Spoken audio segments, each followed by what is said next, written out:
So a couple of months back, we talked about the internet sensation that is Jojo Siwa. I'm sure many of you are familiar with who this is. She is genuinely one of the most successful people to ever come from YouTube, period, amassing a fortune of $20 million before she turned 17 years old. This girl was a cash cow who was essentially bred like one of those racehorses to be a star. They stuck her in front of the limelight and the cameras at a very young age.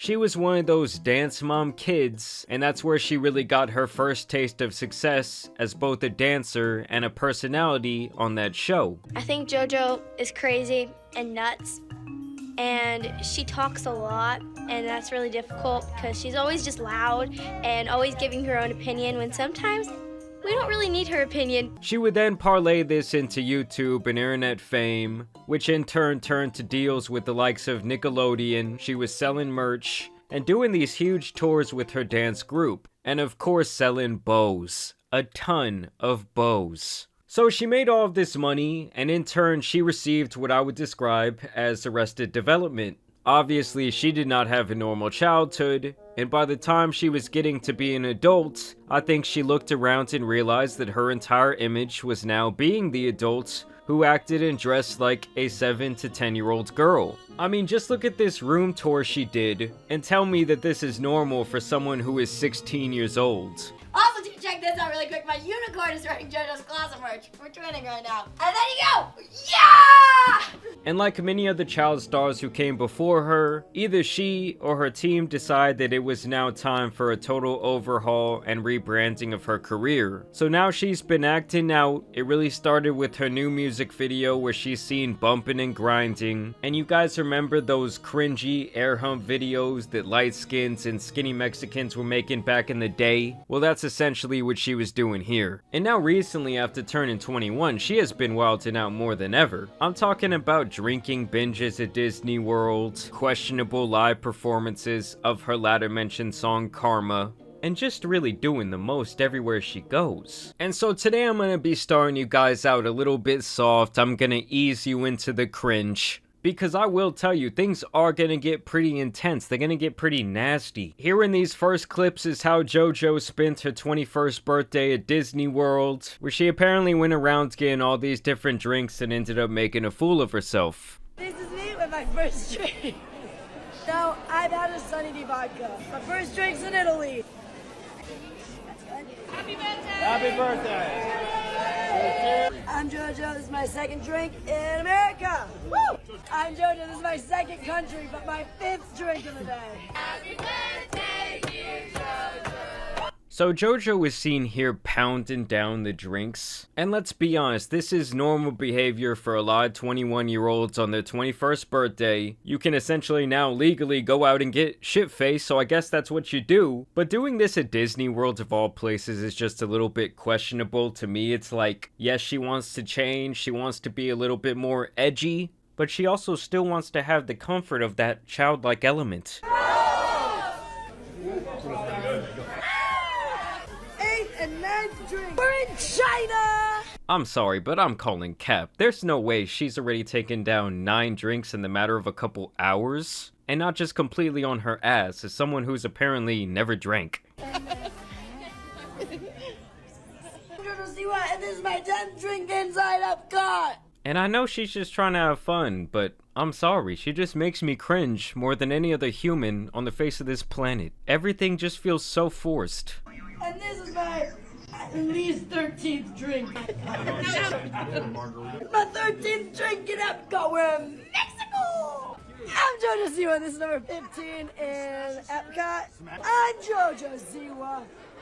This is my... So y'all kind of get the gist of it, okay? She just gets drunk and obnoxious. I'm Jojo Siwa, and this is my 17th and 18th drink in Epcot. Yeah, I mean, here and pretty much throughout the rest of this video, she just makes an absolute fool of herself. Alright, so at the end, she apparently drinks like 20 drinks at Disney World that day. And I'm just not buying it. You know, everything about this chick honestly seems very performative.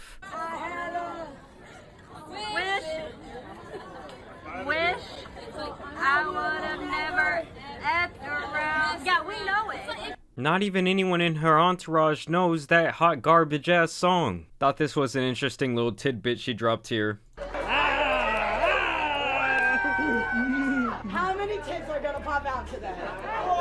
I'm definitely working on 2. So is anyone who's a fan of this girl actually above the age of like 12? Like, I get that she's basically trying to adult up her content and adult up her entire, persona. But when you're doing this for a bunch of fans who are likely still underage, does that call the morality of it all into question, at least just a little bit? And so last night I was reading this article about JoJo, and this little part right here really stood out to me. That doesn't mean the reception to Karma has been fully negative, however. Siwa's version did open across multiple ranking charts, and she played to a crowd of over 50,000 at the Miami Beach Pride Festival on April 14th. And so I started thinking in my head, god damn, 50,000 people, like that is a big ass crowd. That's like on that same level as that infamous DMX video where he's performing for like an entire island of people. And so I'm like, where did the person who wrote this article get that number from?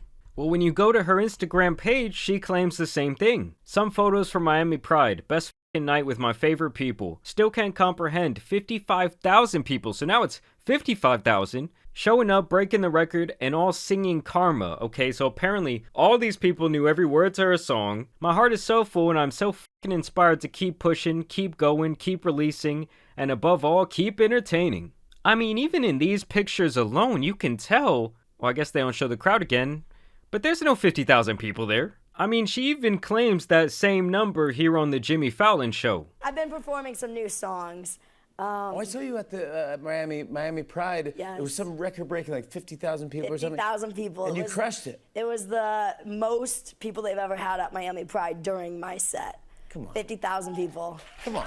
And so you guys know me, I'm just a big old hater. I had to go and research this for myself. I had to go and see if I could debunk it. And so I actually found this video she posted onto her YouTube channel of this crowd of 55,000 people. And there's quite a few things that are pathetic about this video that I'll get to in a second, but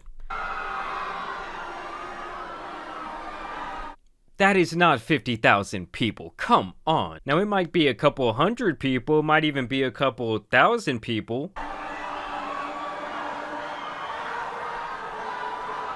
Yeah, I'm sorry, but that is not 50,000. Y'all can call me a hater or whatever, but it's just not it. So either way, she comes out and performs, okay? She's basically doing the same thing that she did back in the music video. And it's just really hard because I feel like, she doesn't have any sex appeal. I mean, we're gonna talk about Miley Cyrus here in a second and how that's kind of like her whole inspiration for doing this whole rebranding. But it's like back then when Miley was doing all that wrecking ball stuff and kissing girls and smoking green and all that different shit, she looked hot and people liked it. And I feel like it didn't feel as forced as this. I mean, this is just crazy. But yeah, either way, the whole point of showing this is like, nah, they didn't know 50,000. And sadly, I cannot play the audio from the song because last time I got hit quick with that copyright. But I think the saddest thing about this video is how painfully obvious it is that they dubbed in crowd noise to make it seem like everyone was cheering for her and going crazy during her performance when that does not seem to be the case. But here is a video from a third-party perspective, and literally she's just dancing around up there, lip-singing the entire thing while the song blares out of speakers on the background.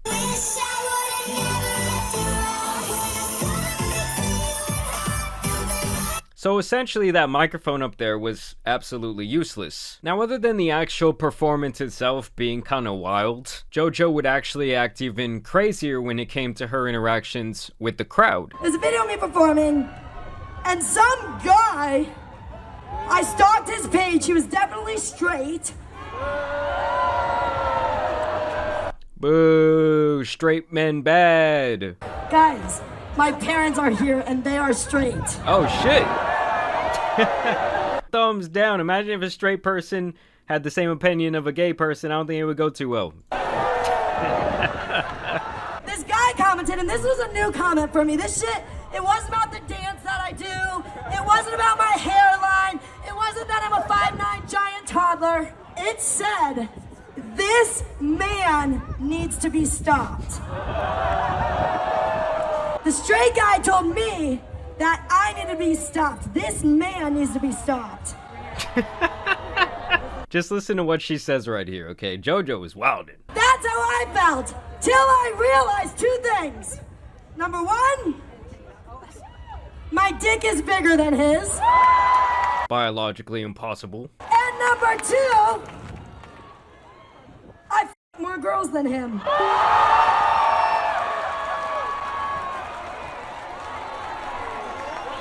I mean, just look at this as she takes the Colin Kaepernick and ices herself with the Tito's vodka. Oh, she's so bad.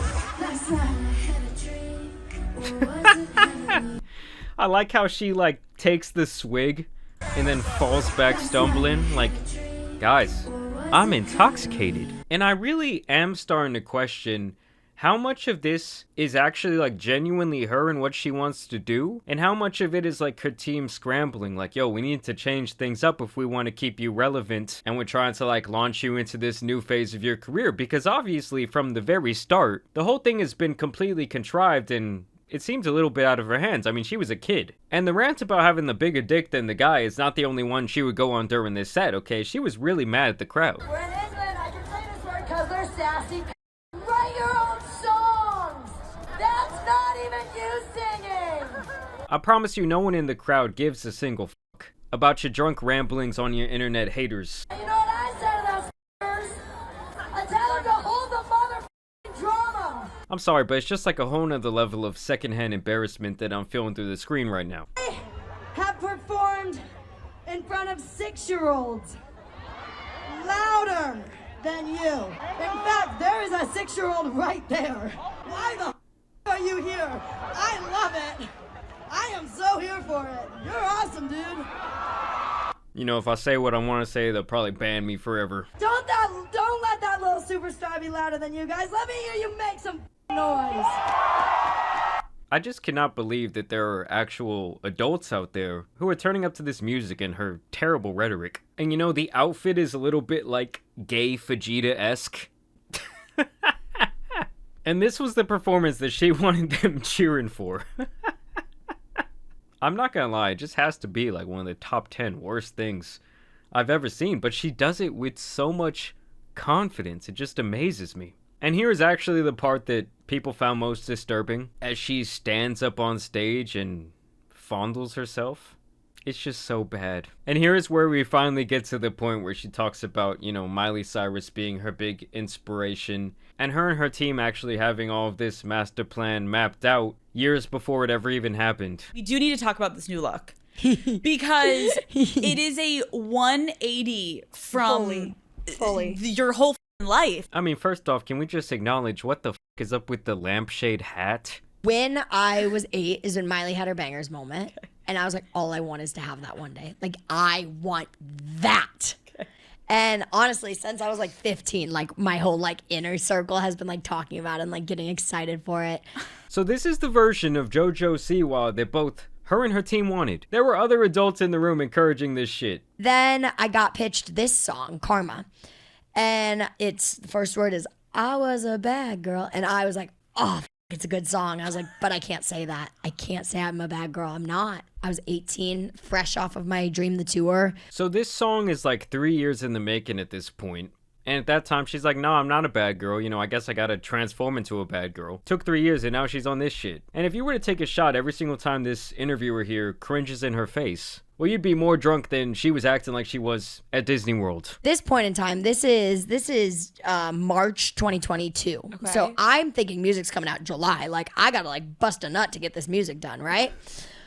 I don't know, something about her just like deeply disturbs me. Yeah, I just don't really see how this extreme of a change can be genuine in any way. The whole thing just seems so incredibly forced, and it's one of those things like no one's laughing with you, they're just kind of laughing at you. It's like the car accident thing, you just can't look away. And if that's her overall goal, you know, so be it. But I don't know if it's gonna work out for her long term from a monetary perspective. I mean, don't get me wrong guys, she's rich as she probably never has to perform another time in her life and she would be fine. I mean, I gotta say, I almost even feel a little bit bad for her and really anyone who doesn't get to have like the quote unquote normal childhood, because obviously from the very beginning of her life, she was pressured to be in front of the camera. She was pressured to be in front of the limelight. And while it may have made her a lot of money back then, it's usually not a recipe for a well-adjusted adult at all. So we will continue to follow this story, but man, it's just pretty sad. I want to know what you guys think about Jojo Siwa and her entire little circus act down below. As always, also want to thank you guys for watching today's video, dropping a like and subscribing, but damn, she ain't Miley, bro. Either way, you know it's been your boy the Tan Superman. Some other cringe people out here need to be covered, so I'm out. Peace.